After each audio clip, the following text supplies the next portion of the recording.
Good day to you, partner. I'm keen, and I can already tell that I'll be your best friend in this forsaken camp.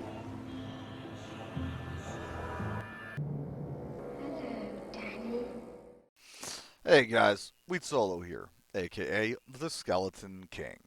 The video you are watching on the screen is a breakdown of how Desecrate works when you single cast it as opposed to multicast it. If you multicast it, it has a significant DPS increase.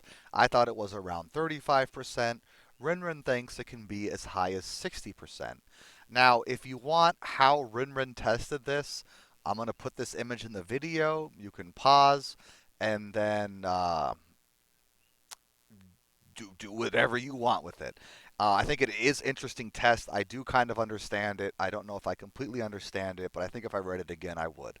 And it is kind of cool. Ren's, if he says something, it's most likely correct. Okay. FVM brought this to our attention, and I've been working on it on and off for weeks now. And Topwig has been helping me out as well. This is the poison damage calculation. You guys can find this on Amazon Basin if you want more of an explanation. And it didn't this didn't explain what was going on. The reason we know that poison does do more damage when you spam cast it is because the game kind of doesn't work right. And basically for one frame, it's going to count both poison damages twice. But it shouldn't be nearly as high as this because we have FCR issues, right? So it should be more like a 9% DPS increase because we only cast once every 9 frames. But we get up to 60%.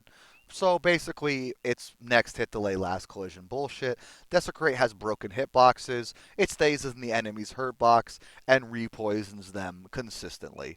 It's like the same thing with the Skeleton Archer hitting the same enemy twice. You know, a Borb having his throwing axe hitting multiple enemies.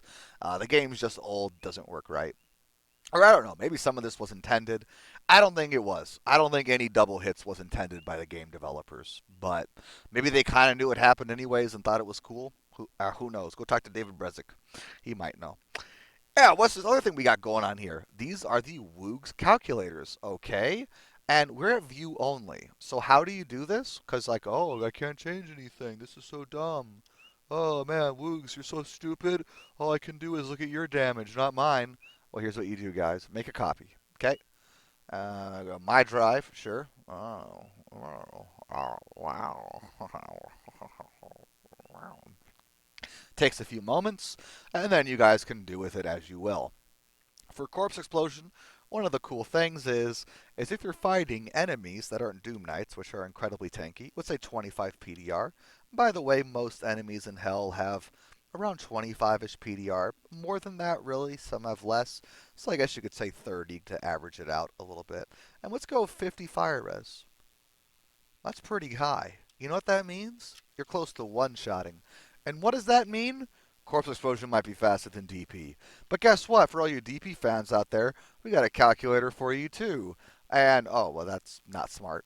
This is the way I build my DP build, and it is awesome, and anybody who plays a different version is wrong. I can't remember if it's 17 or 18 for max radius, but basically you get max radius on 2 curses, curse mastery, of course, and the remaining points go into revives and other skills as necessary.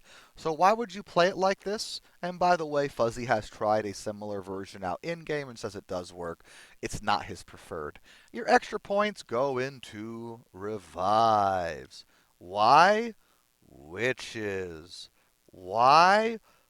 Blood Curse. And Blood Curse has an incredibly large radius. Now, you do need quite a few points in revives. Fuzzy's also tried variants where you put like 7 points in the revive or 10, not just max it out. And there probably is an optimal amount where you don't need to go fully into revives and still get a large enough radius to basically be worth it. So, anyways, I think it's super fun budget, and the game does transition with your gear. And if you want to go fully into Curse Mastery, the full DP version, or the Golem version, whatever you'd like to do. You can just switch it out whenever you'd like. And last but not least, Poison Nova. And I want to highlight something here. Level 35p Nova. Why? Plague. Why? Well, because on striking, we never thought about, or I never thought about Plague because we did our Eternal Breath of the Dying Prox Nova, which was super, super fun and was destroyed because people are haters and don't like necromancers having fun. And when they created Innocence, I used Eternal Breath of the Dying, which has a higher level of P Nova. I never even thought about Plague. Didn't even consider it one bit. Plague's actually better. Now, why would it be better if EBOTD has a higher P Nova level, which I believe is like 40? Well, Plague gives Pierce. So this is a shout out to Knives and the work he is doing, making a functional innocence-based procs Poison Nova build. It also gives +2 all skills and FCR, I think. Like it's actually sick for Prox Nova, and I'm excited for the build. We're not done with the season. I'm not done with the season. I still got to show everybody how to make doo-doo summons work. And Skelly King out, guys. GG. Come and play with us.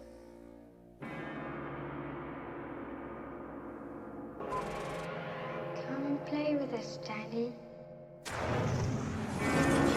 Forever